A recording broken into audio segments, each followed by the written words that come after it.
Bom dia, turma do 8º ano, como vocês estão? Espero que todos estejam bem nesta manhã de terça-feira, que vocês tenham um dia agradável, que o dia hoje venha a ser bem produtivo na vida de vocês. É o que eu desejo para cada um, tá bom? Vamos para mais uma apresentação da aula de ciências, turma 802, terça-feira, dia 10 de novembro, professor Estela com vocês. Vamos lá? Vamos falar hoje sobre os evolucionistas e ao mecanismo da evolução. São teorias evolucionistas. Nós temos dois principais aqui, que falou sobre o lamarckismo, que foi Lamarck, está aí a imagem dele, e sobre o darwinismo, que é Darwin. São os dois grandes evolucionistas que criaram teorias da evolução. Vamos estudar um pouquinho sobre eles e sobre as teorias de cada um. Jean-Baptiste Lamarck, ele nasceu em dia 1 de agosto de 1744, na cidade de Besançon, na França. Morreu no ano de 1829 em Paris. Lamarck foi um dos primeiros pioneiros do evolucionismo. Está aí outra imagem de Lamarck. O lamarckismo defendia por Lamarck, que os seres vivos provinham de outros seres vivos e cada espécie ocupava um lugar na escala natural. A teoria da evolução, elaborada por Lamarck em 1809, evidencia dois princípios, que é a lei do uso e do desuso e a lei da transmissão dos caracteres adquiridos, que nós vamos estudar cada um deles mais à frente. A lei do uso e do desuso. As partes do corpo extensivamente usadas por um organismo desenvolvem-se e as que não se atrofiam. Essa era a lei do uso e desuso, que quando mais intensificava alguma parte do organismo, alguma parte do corpo, essa parte iria desenvolver. E aquelas menos usadas, elas iam se atrofiar. Exemplo aqui, com o uso excessivo dos pés para nadar, o pato desenvolveu membranas entre os dedos.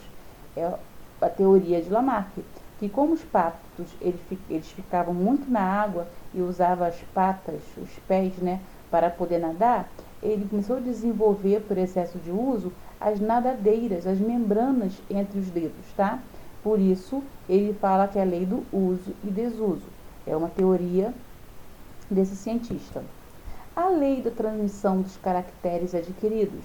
As características que um organismo adquire ao longo da sua vida pelo uso e desuso são transmitidas à sua descendência. Exemplo, nós temos aqui os espinhos adquiridos pelos cactos durante a sua evolução. São transmitidas às gerações futuras, porque os cactos eles eram umas plantas com as folhas grandes.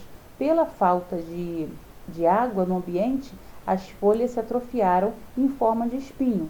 Então, essa adaptação, ele falou que os que foram indicadas de evolução serão transmitidas também para gerações futuras. É a lei da transmissão dos caracteres adquiridos. Segundo o lamarckismo, a girafa, pelo hábito de se alimentar de folhas altas, ela teve o pescoço gradualmente alongado. Essa mudança teria sido transmitida às gerações futuras. Essa é uma teoria de Lamarck. Ele deduz que, lembrando que teoria são coisas que pode ter sido assim, tá? Ele deduz que as girafas tinham pescoços curtos e por se alimentar com as folhas mais altas, foi esticando o pescoço até ficar com o pescoço mais alongado. E que isso foi transmitido para as gerações seguintes. Foi a lei do uso e desuso e mais as caracteres de geração. Críticas ao lamarckismo. A lei do uso e desuso não é verdadeira em todas as situações. E os órgãos desenvolvidos pelo uso sofrem regressão quando deixam de ser usados.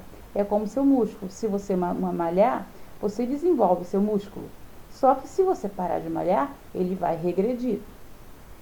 As características adquiridas ao longo da vida por um ser vivo afetam apenas a sua parte somática e não o material genético, ou seja, não são transmitidas à sua descendência. Por exemplo, se um rato é cortado o rabo daquele gato por um acidente, ele não vai passar essa característica para os seus descendentes, porque foi só uma reação somática, não alterou a parte genética do indivíduo.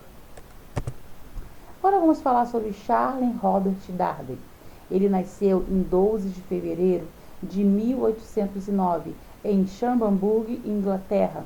Ele morreu em 19 de abril de 1882 em Dover, Kent, Inglaterra. Estudou medicina e teologia, mas foi na botânica e geologia que obteve o reconhecimento. Aí está a imagem, tá? De Darwin, aí ao lado. Darwin ele viajou 5 anos pelo mundo, a bordo de Beagle, está aí embaixo a imagem do navio, onde ele viajou durante 5 anos pelo mundo. Ele percorreu o mundo coletando fósseis, animais e plantas. Após 20 anos de estudo, ele publicou A Origem das Espécies, que é esse livro que está aí embaixo na imagem também, que serviu de base para comprovar a sua teoria. O darwinismo, os aspectos principais da teoria de Darwin.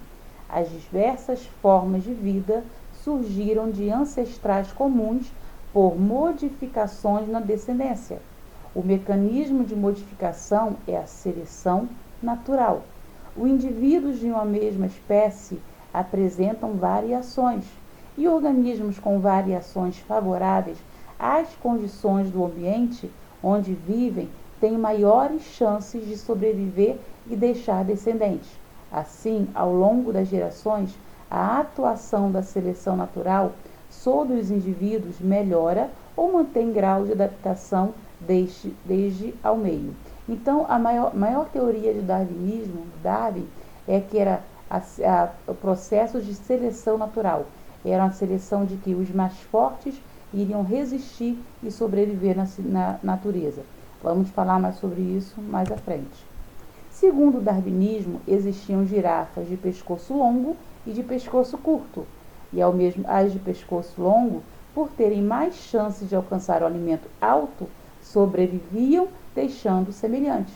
A teoria do mais forte, que as girafas dos pescoços longos tinham maior variedade de alimentação, e as de pescoço curto ficavam sem alimento. Então, elas não resistiram e morreram, e só as que tinham pescoço longo que sobreviveram. A seleção natural. Teoria moderna da evolução. Mutações gênicas, que são alterações no material genético, que é o DNA, que originam novas versões de um gene, definitivas e hereditárias. Temos a recombinação gênica, que é a mistura de genes provenientes de indivíduos diferentes que ocorre na reprodução sexuada.